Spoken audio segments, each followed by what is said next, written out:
चंद्रगुप्त की खोज। दुर्भाग्य की बात थी कि भारतवर्ष जैसे राष्ट्र में ब्राह्मणों की उपेक्षा करके आपसी फूट और रंजिश पालते हुए कोई भी विदेशी आक्रमण के बारे में न तो चिंतित था और न कोई उपाय कर रहा था। नैतिक शिक्षा और धर्म का मानो लोप होने लगा। जब ज्ञान का बिंदु ब्राह्मण निर्माण के केंद्र से हटा दिया गया और उनकी जगह चिंतक और विचारक के रूप में धर्मभीरु तथा अस्थवीरों में एकांत साधना करने वाले बौद्ध भिक्षुओं को वरीयता दी जाने लगी, तो चरित्र निर्माण का प्रश्न पीछे छूट गया। भोग विलास की प्रवृत्ति बढ़ गई। यदि क्षत्रिय युवक युद्ध से विमुख हो जाएंगे और साहस की जगह हथियार डालकर रणभूमि से पलायन कर जाएंगे, तो किसी राष्ट्र राज्य की अस्मिता की सुरक्षा का प्रश्न कहाँ रह जाता है। अर्थ का दास मनुष्य आत्मगौरव को कहाँ सोच पाता है। उसका स्वाभिमान तो नारी की कमर के केंद्र भाग में सिमट कर रह जाता है। उसके यौवन के उतार चढ़ाव पर दृष्टि फिसलाता हुआ वह राजा ही सुरा और सुंदरी में डूब जाएगा, तो किसके पास रह जाएगा विवेक। कौन करेगा इसका निश्चय। ज्ञान के अभाव में स्वार्थी समाज शूद्र राजनीतिक हथकंडे अपनाकर अपने अपने सुख में लीन होकर सामूहिक उन्नति के प्रश्न पर कभी सोच पाएगा नहीं। यह अंधकार छटेगा, यह दुर्दशा और अधिक सहन नहीं होगी। कोई न कोई उपाय तो करना ही होगा। क्या राष्ट्रीय भावना और मनु के आदर्श यूं ही व्यक्ति अहंकार के तले दबकर नष्ट हो जाएंगे। क्या संस्कृति और धर्म की शिक्षा देने वाला भारत मलेच्छों का गुलाम हो जाएगा। नहीं, यह नहीं होगा। रोकना होगा इस अग्नि को प्रज्वलित होने से, अन्यथा इसमें समूचे राष्ट्र का अस्तित्व सदा सदा के लिए नष्ट हो जाएगा। इन्हीं विचारों में डूबते उतराते चाणक्य घर जंगल की खाक छानते हुए हिमालय के समीप पीपली वन नाम के गांव में पहुंचे। गांव क्या था, 10-20 घरों का एक जुड़ाव था। जहां चाणक्य खड़े थे वहीं से देखा जा सकता था सारा गांव। चाणक्य को संतोष था कि चलो इतनी दूर चलकर आने पर एक गांव तो ऐसा मिला, यहाँ कुछ उत्साही युवक राज्य की कुत्सित प्रवृत्ति से दूर उन्मुक्तता में खुले मन से एक दूसरे के साथ बतिया रहे हैं। बालकों का शोर सुनकर चाणक्य वहां खड़े न रह सके और धीरे धीरे उस वृक्ष के पास पहुंच गए जहां कई बालक उपस्थित थे। ये बालक आपस में राजा और प्रजा का खेल खेल रहे थे। सामने बने एक ऊंचे ढेर पर बैठा हुआ एक बालक राजा की भूमिका में अकड़ कर बैठा हुआ था और उसके पास घेरा डाले दूसरे बालकों में कोई उसका मंत्री था और कोई सेनापति और कोई बालक सैनिक बने हुए सजग खड़े थे। बालकों का नाटक चल रहा था। यह पूरा दृश्य एक राज दरबार का सा था, जहां राजा की आज्ञा लेकर सैनिक अपराधियों को उपस्थित कर रहे थे। महामंत्री उनके अपराध बता रहे थे और सेनापति अपने सैनिकों की सहायता से उन्हें बंदी बना रहे थे। चाणक्य आश्चर्य से खेल को देख रहे थे कि कितनी दबंगता से यह बालक प्रत्येक अपराधी के अपराध को सुनकर कुछ देर सोचता था, महामंत्री से पूरा विवरण प्राप्त करता था और उसके बाद अपना फैसला सुनाता था। इस राजा बने बालक का फैसला साधारण नहीं था, न अपराधियों के अपराध ही साधारण थे। यह बात दूसरी है कि ये लोग नाटक कर रहे थे, लेकिन चाणक्य को लगा कि मानो वे एक क्षण भर के लिए वास्तविक दरबार में खड़े हों। उन्होंने महसूस किया कि यदि ऐसा बालक युवा होकर अपने क्षत्रिय धर्म का पालन करते हुए राज सिंहासन पर आरूढ़ हो तो निश्चय ही अपने विवेक से यह मगध जैसे विशाल फैलाव वाले राज्य की सत्ता संभल सकता है। चाणक्य ने इस बालक के मस्तिष्क पर दृष्टि डाली। चाणक्य को थोड़ा ज्ञान ज्योतिष का भी था। यहाँ अपने उसी ज्ञान के भरोसे चाणक्य ने देखा कि वह जो बालक राजा बना बैठा है, इसमें वे सभी लक्षण विद्यमान हैं जो एक राजा और कुशल प्रशासक में होते हैं या होने चाहिए। चाणक्य की उत्कंठा अब उस बालक के प्रति बढ़ गई। उसे लगा कि जैसे उसने अपनी खोज पूरी कर ली है। इसके बाद तो चाणक्य उस बालक को गौर से देखने लगा। ऐसे ही बालक की उसे तलाश थी और ऐसा ही बालक भारतवर्ष का सम्राट बन सकता है। चाणक्य के मन में भी नाटक को थेड़ा और बढ़ाने की बात जागी। वह हाथ जोड़ता हुआ महाराज बने उस बालक के आगे आकर कहने लगा, महाराज की जय हो, महाराज की जय हो। तुम कौन हो? राजा ने कहा, मैं एक गरीब ब्राह्मण हूँ महाराज, मेरा नाम चाणक्य है। क्या चाहते हो? बड़े दुख से जीवन बिता रहा हूँ, क्या आप कृपा करके मुझे कुछ दान में दे सकते हैं? उस किशोर वय के राजा ने पहले चाणक्य की ओर देखा, फिर कुछ सोचा और उसी मुद्रा में मानो निर्णय का भाव बनाकर कहा, ये जो सामने गौएं चराते हुए देख रहे हो, जाओ, मैं तुम्हें ये गायें दान में देता हूँ। जितनी इच्छा हो गायें अपने साथ ले जाओ। पर महाराज, ये गायें तो दूसरों की है, मैं इन्हें अपने साथ कैसे ले जा सकता हूँ? और यदि मैं इन्हें अपने साथ ले गया और गायों के स्वामियों ने मुझे दंड देकर इन्हें छीन लिया तो मेरा क्या होगा? महाराज, पाप का भागी और बन जाऊं गायें चुराने के दोष में। यह सुनकर तो बालक राजा की भौहें तन गईं। वह क्रोध में भरकर उसी राजसी मुद्रा में बोला, इस गांव में किसकी सामर्थ्य है जो महाराज चंद्रगुप्त मौर्य के आदेश की अवहेलना कर सकी? चाणक्य ने जब सुना चंद्रगुप्त मौर्य तो उसका माथा झन्ना उठा। उसके मस्तिष्क में मौर्य शब्द गूंजने लगा। बालक कर रहा था, मैंने तुम्हें ये सारी गायें दान दे दी है। यह क्षत्रिय का आदेश है ब्राह्मण, जाओ, ये गायें ले जाओ और अपना जीवन सुखपूर्वक बिताओ। यदि किसी ने तुम्हारी ये गायें तुमसे छीनने का प्रयास किया तो माँ कसम, मेरी तलवार तुम्हारी रक्षा करेगी। और देखते ही देखते उस राजा ने खड़े होकर तलवार निकाल ली और कहा, यह मेरी तलवार तुम्हारी रक्षा करेगी ब्राह्मण। तुम शायद नहीं जानते, मेरे पिता कहा करते थे, जिस राज्य में ब्राह्मणों का सम्मान नहीं हो अथवा कोई ब्राह्मण राज्य से बिना भेंट के खाली लौट जाए, समझो उस राज्य के अस्त का समय समीप है। अरे, यह इतना छोटा सा बालक और इतनी बड़ी बड़ी बातें! चाणक्य की आंखों से खुशी के आंसू लुढ़क पड़े। वह मन ही मन सोचने लगा, जिसकी खोज में वह दूर दूर भटका, आज उसे वह रत्न मिल गया। चाणक्य के हर्ष की सीमा न रही। चाणक्य को इस प्रकार हतप्रभ देखकर बालक चंद्रगुप्त ने कहा, क्यों चुप क्यों हो गए ब्राह्मण चाणक्य? क्या मेरे कथन में तुम्हें कोई असत्यता लग रही है? विश्वास रखो, मैं मिथ्या नहीं कह रहा हूँ। ये सभी गांववासी मुझे ही अपना राजा मानते हैं। ये सभी गण मेरे सहायक हैं।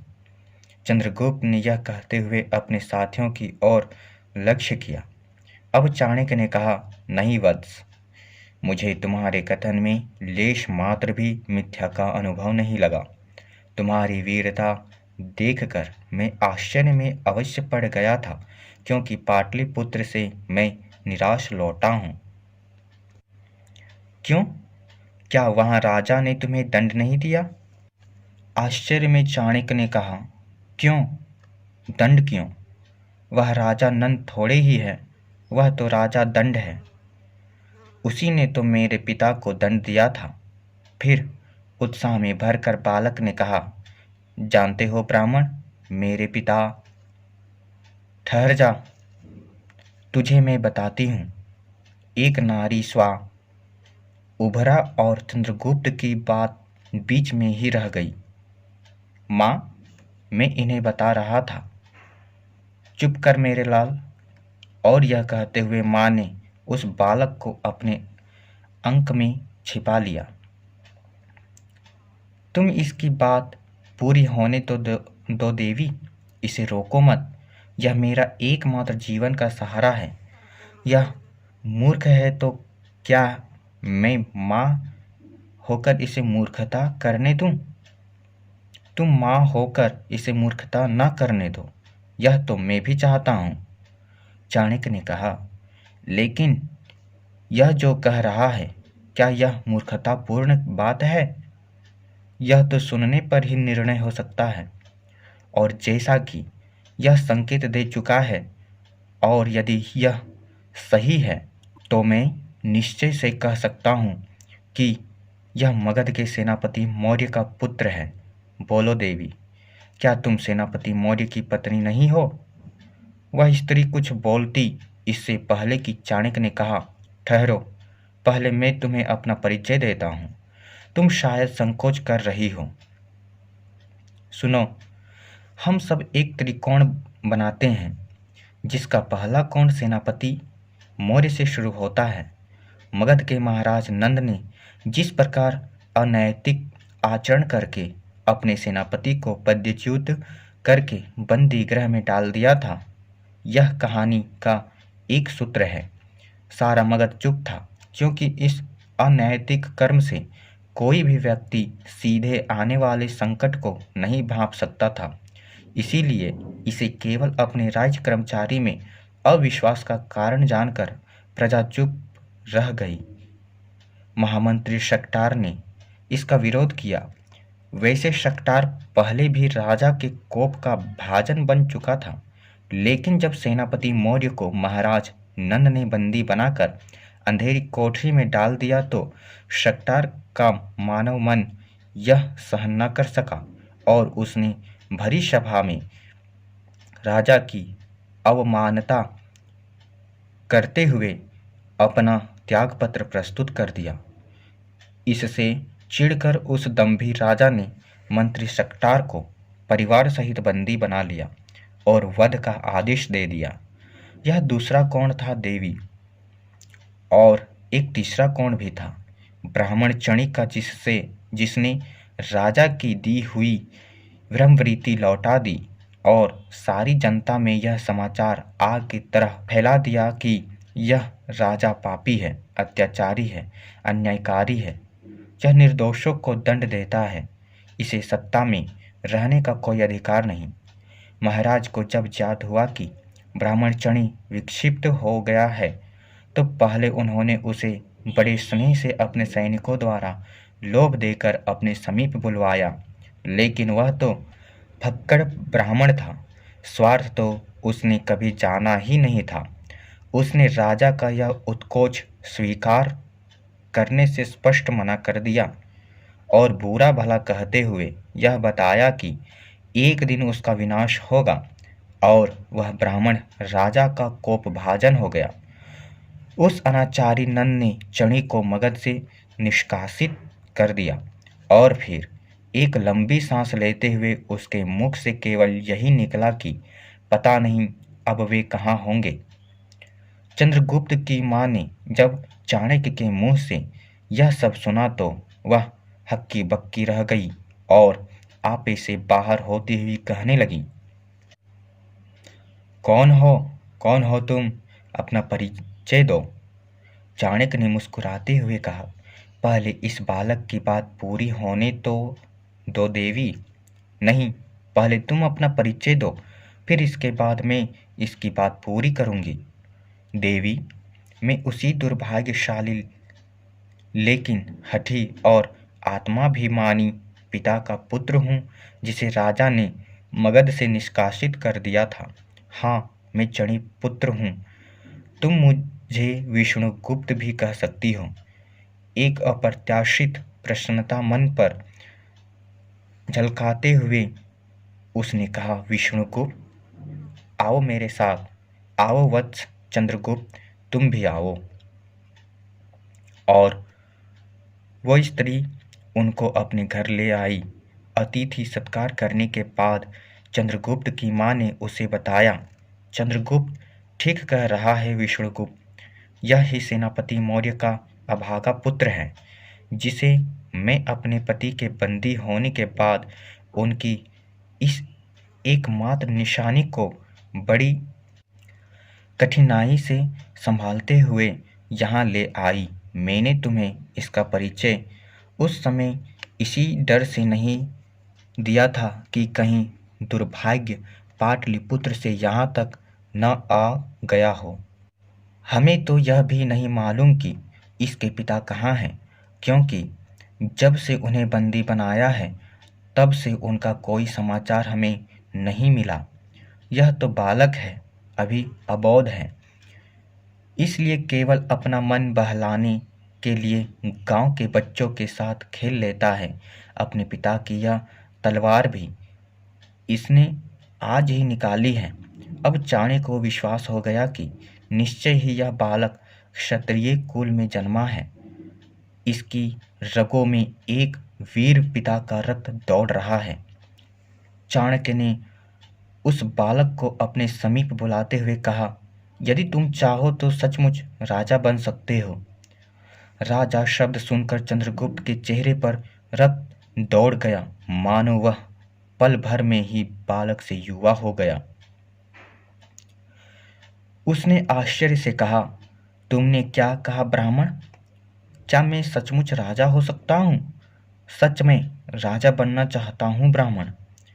और यह कहते हुए उस वीर बालक ने अपने हाथ में तलवार ली और चाणक्य के चरण छूते हुए कहा, आज से आप मेरे गुरु हैं।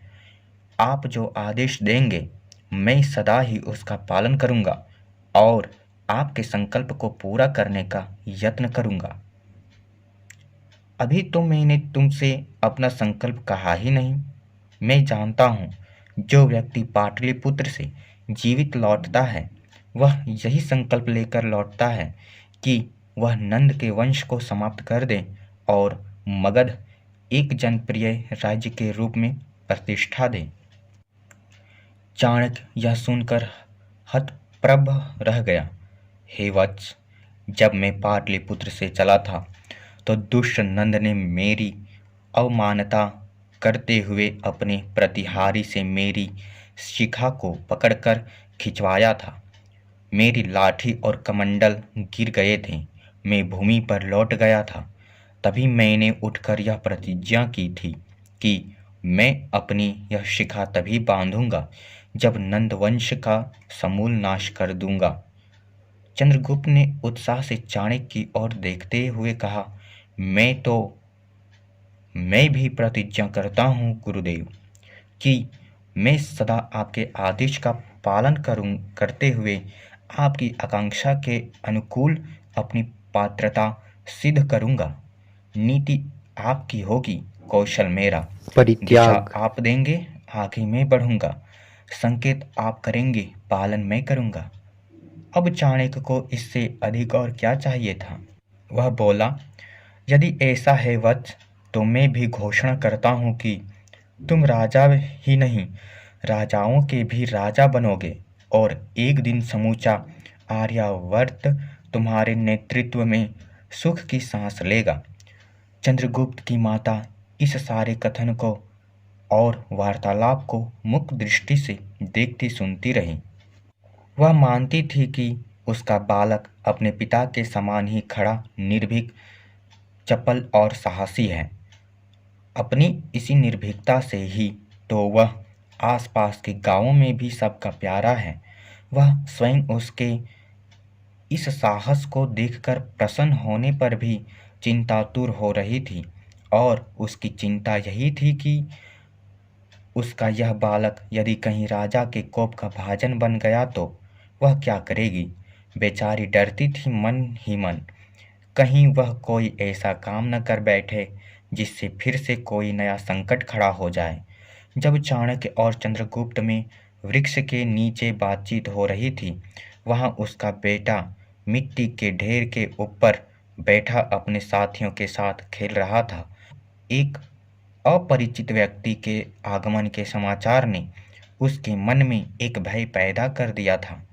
उसके एक बालक ने तो यही सूचना दी थी कि कोई व्यक्ति चंद्रगुप्त के पास आया है। उसे तो यह डर था कि कहीं दुष्ट नंद का कोई सैनिक तो नहीं आ गया जिससे चंद्रगुप्त बातचीत में उलझ गया हो।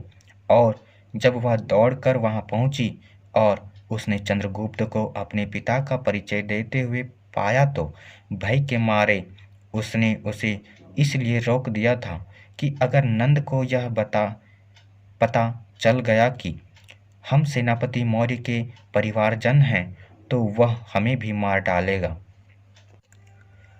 वह जानती थी कि उसका बेटा बड़ा भोला है, वह छल कपट को क्या जाने, वह तो सीधे स्वभाव सारी बातें बता देता है।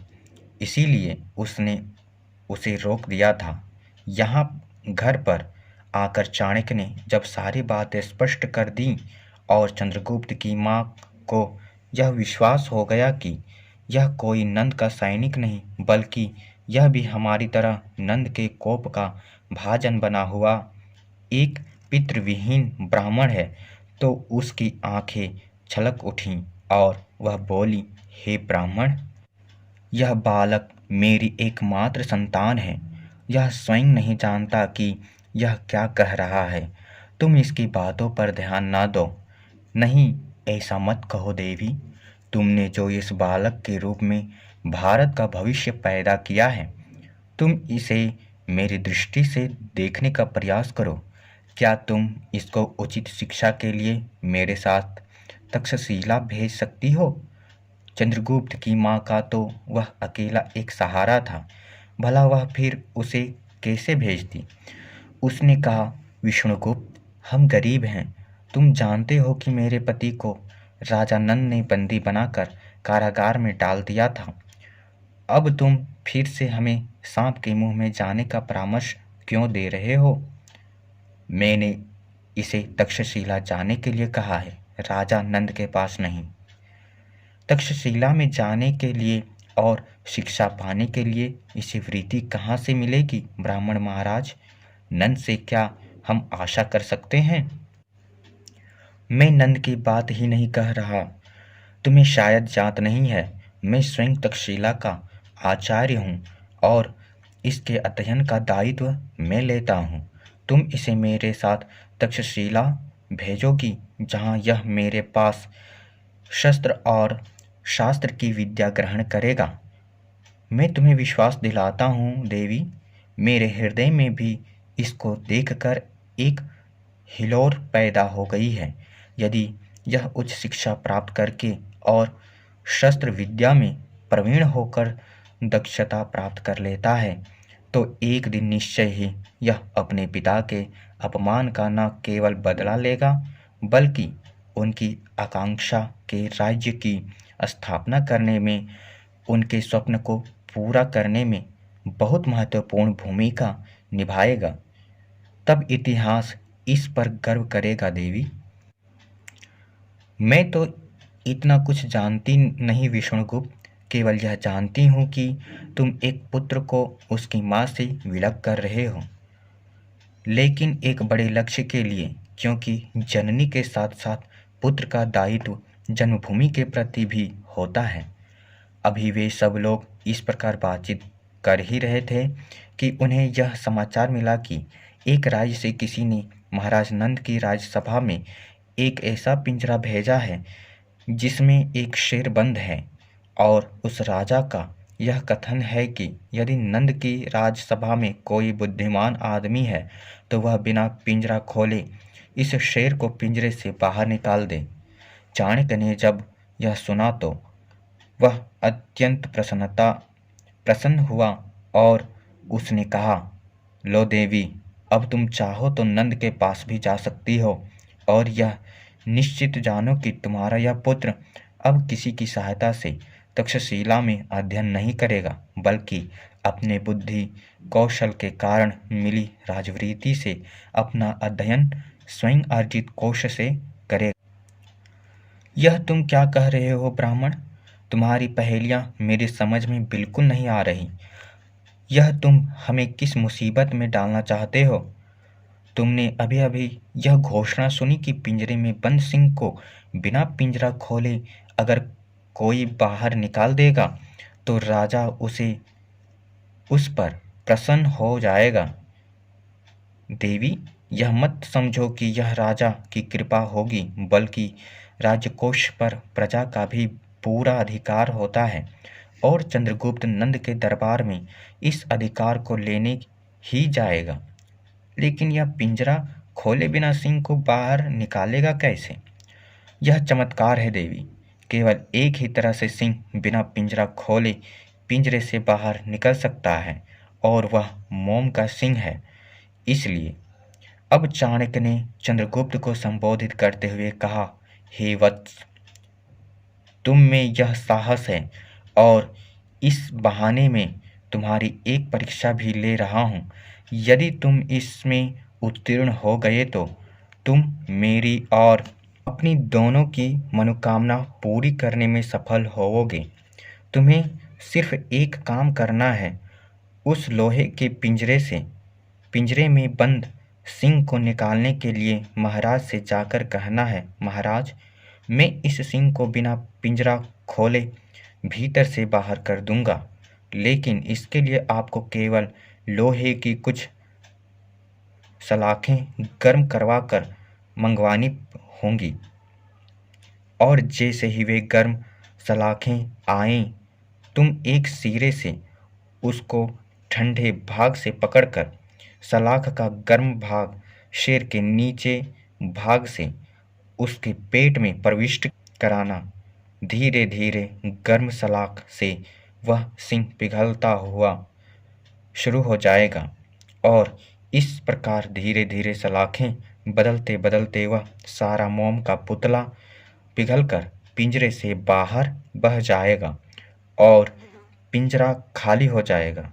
तुम महाराज नंद से कह देना कि महाराज, यह लीजिए, बिना पिंजरे का द्वार खोले मैंने पिंजरा शेर विहीन कर दिया है। इस पर महाराज नंद तुम पर प्रसन्न होंगे और वे तुम्हारी मुहमांगी इच्छा पूरी कर देंगे। तब तुम उनसे तक्षशिला अध्ययन के लिए राजवृत्ति की मांग करना। पूरे समूह के सामने और एक दूसरे राजा के द्वारा की गई इस बुद्धि परीक्षा में सफल होने के कारण वे तुम्हारी इच्छा का विरोध नहीं करेंगे और मैं तुम्हें तक्षशिला में ही मिलूंगा। यह कहकर चाणक्य तक्षशिला लौट गए। चाणक्य तो लौट गए, लेकिन माता का मन अभी भी संशयग्रस्त था।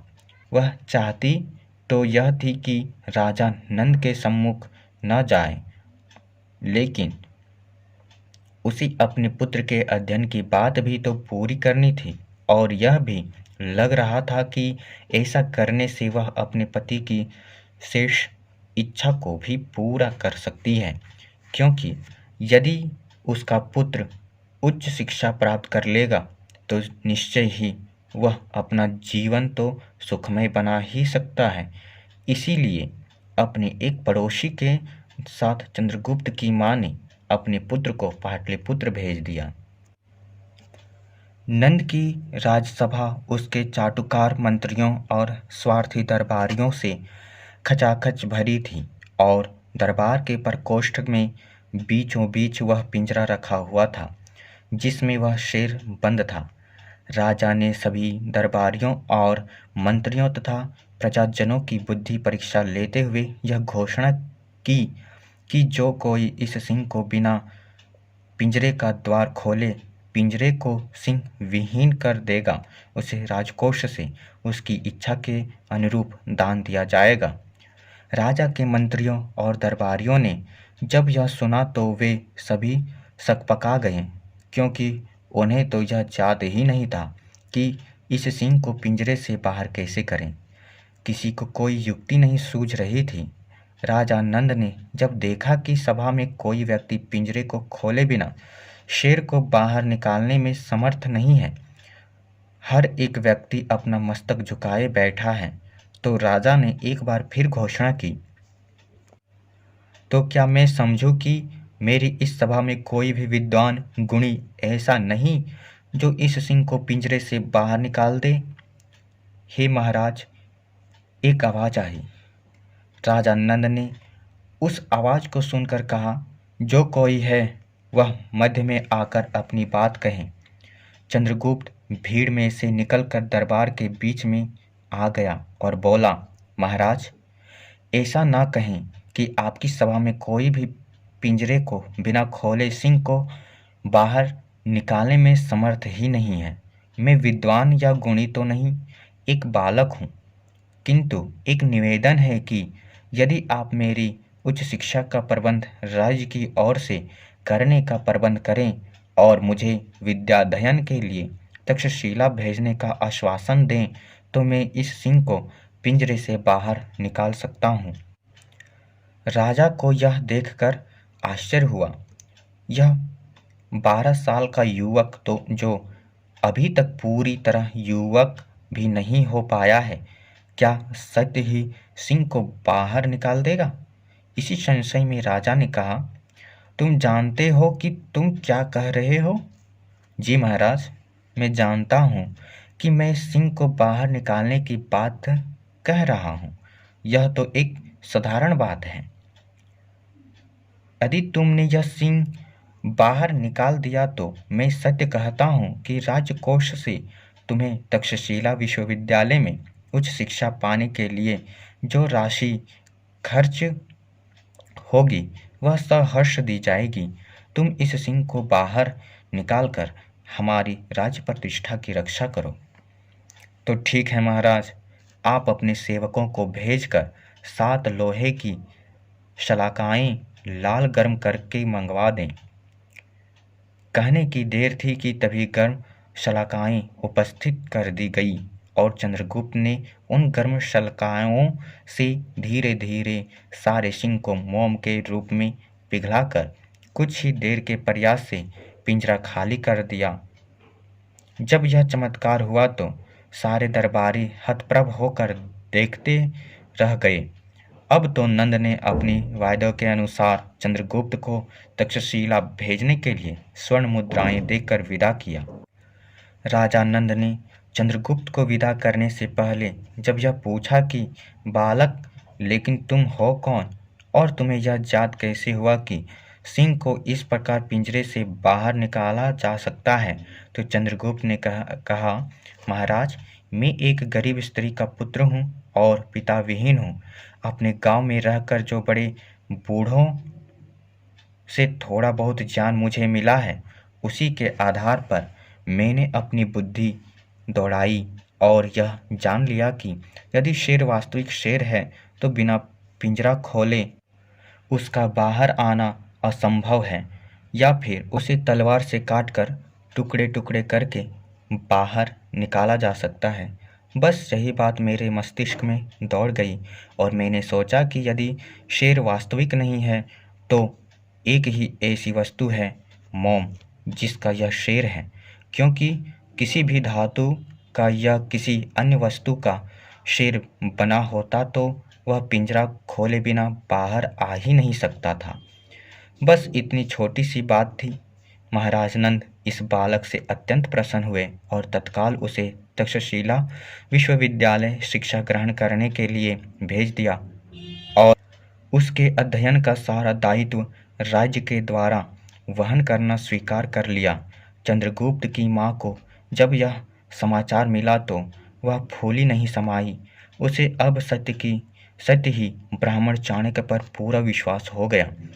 उसे लगने लगा कि अब उसका यह पुत्र निश्चय ही तक्षशिला से अध्ययन करके एक गुणी नागरिक बनकर निकलेगा।